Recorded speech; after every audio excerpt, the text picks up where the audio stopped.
ఎసికో breaking చూస్తున్నాం. మేడ్చల్ జిల్లా Pocharam IT corridor PS లో మల్కజ్గిరి బీజేపీ ఎంపీ ఈటెల రాజేందర్ పై కేసు నమోదైంది. పోచారం మున్సిపాలిటీ కొర్రెముల ఏకశిల లేఅవుట్ లో కోర్టు కేసున్నా కూడా తమపై సాయుధ బలగాలతో సాయంతో ఎంపీ ఈటెల రాజేందర్ తనను కొట్టారని నారాపల్లికి చెందిన గ్యారా ఉపేందర్ పోచారం పోలీసులకు ఫిర్యాదు చేశారు. ఇక ఈటెల రాజేందర్ ఆదేశాల మేరకే తనపై దాడి జరిగిందని గట్కేసర్ మాజీ ఎంపీ ఏనుగు సుదర్శన్ రెడ్డి, శివారెడ్డి, జుబేర్, అక్రమ్, బస్వరాజు, వి శ్రీనివాస్ తో పాటు మరో 20 మంది తమపై దాడి చేశారని ఉపేందర్ ఆరోపించారు.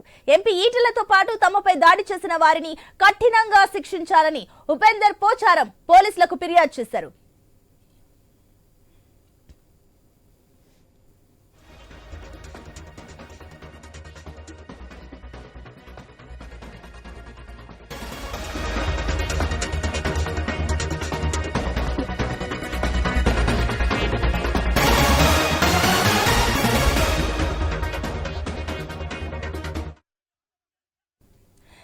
మేడ్చల్ జిల్లా పోచారం ఐటీ కారిడార్ పిఎస్ లో మల్కజ్గిరి బీజేపీ ఎంపీ ఈటెల రాజేందర్ పై కేసు నమోదైంది. ఈ కేసుకు సంబంధించి మరిన్ని డీటెయిల్స్ మా కరెస్పాండెంట్ రవిచంద్ర అందిస్తారు. రవిచంద్ర, పోచారం మున్సిపాలిటీ కొర్రెముల ఏకశిల లేఅవుట్ లో ఏదైతే జరిగిందో కోర్టు కేసు ఉన్నా కూడా తమపై సాయుధ బలగాలతో ఏదైతే దాడికి దిగినట్లు తెలుస్తుంది. ఏంటి ఈ దాడికి సంబంధించిన డీటెయిల్స్ ఏంటి? అదే విధంగా ఈటెల పైన ఎలాంటి కేసు నమోదైంది? సునీత అయితే ఎప్పుడు ప్రశాంతంగా ఉండేట్టుగా ఈటెల రాజేందర్ ఒక్కసారిగా బరస్టాడని చెప్పుకోవచ్చు. అక్కడికి ఏకశిలా నగర్ లో 1985లో 2076 మంది భూములు కొనుక్కున్నారంటే ప్లాట్లు కొనుక్కున్నారు. అందులో చాలా మంది పేదవాళ్లే ఉన్నారు.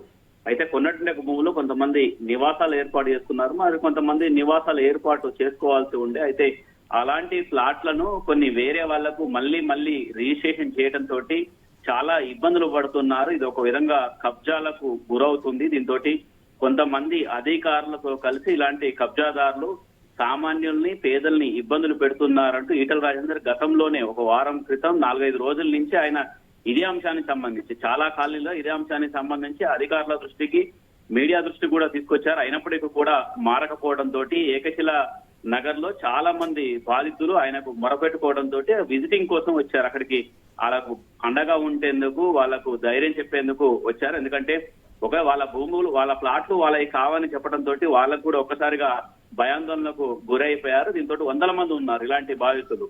దీంతో అక్కడికి వచ్చినట్టుగా ఈటెల రాజేందర్ అక్కడ ఇలాంటి కార్యక్రమాలు రిజిస్ట్రేషన్లు అయితే మళ్ళీ రిజిస్ట్రేషన్లు, దొంగ రిజిస్ట్రేషన్లు ఇవన్నీ చేసేట్టుగా వాళ్ళని చూసి ఈటెల రాజేందర్ కు బాగా కోపం కట్టలు తెంచుకుందని చెప్పుకోవచ్చు. అక్కడే ఉన్నటువంటి రఫీక్ అనే వ్యక్తి దాడి చేశారు. అంటే ఆయన చెంప చెల్లమనిపించారని చెప్పవచ్చు. దీంతో అందుబాటులో ఉన్నటువంటి కార్యకర్తలు కూడా ఆయనని మరింత మంది కొట్టారు. ఆ సమయంలో ఆయన వారించేట్టుగా ప్రయత్నం చేసినప్పటికీ ఈ విధంగా జరిగిపోయింది. అయితే ఆ విధంగా వాళ్ళకు జరుగుతున్న పేదలకు జరిగినటువంటి నష్టాన్ని చూసి, వాళ్ళ ఇబ్బందులను చూసి ఆ విధంగా కోపం వచ్చింది ఆ సమయంలో అంటూ కూడా ఈటెల క్లారిఫికేషన్ ఇచ్చినట్లుగా సందర్భాలు ఉన్నాయి.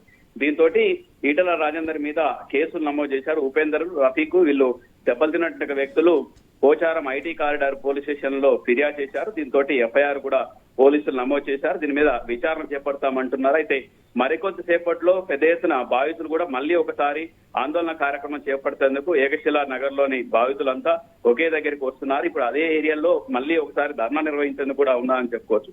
అంతేకాకుండా ఈటెల రాజేందర్ ఇదే అంశానికి సంబంధించి ఇవాళ బీజేపీ ఆఫీసులో కూడా 12 గంటలకు ప్రెస్ మీట్ కూడా పెట్టేసి అసలు ఏం జరిగింది ఏందన్నట్టు క్లారిఫికేషన్ కూడా ఇస్తారని చెప్పుకోవచ్చు.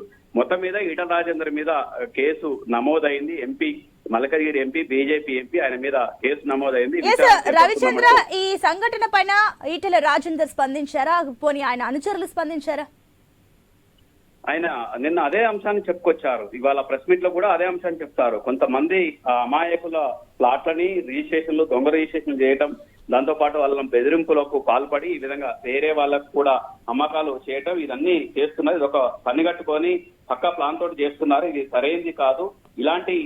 ఇలాంటిది చాలా చోట్ల, ఒక ఏకశిలా నగర్ లోనే కాకుండా చాలా చోట్ల ఇలాంటివి జరుగుతున్నాయి. దీని మీద యాక్షన్ తీసుకోవాలంటూ గతంలో ఎన్నిసార్లు చెప్పినప్పటికీ వినలేదు. దాంతో ఆయన రెవెన్యూ శాఖ మంత్రి పొంగులేటి శ్రీనివాసరెడ్డి కావచ్చు, కలెక్టర్ కు, దాంతో పాటు రెవెన్యూ శాఖ ప్రిన్సిపల్ సెక్రటరీ నవీన్ మిట్టలకు వీళ్ళందరికీ కూడా ఫిర్యాదు చేస్తారు.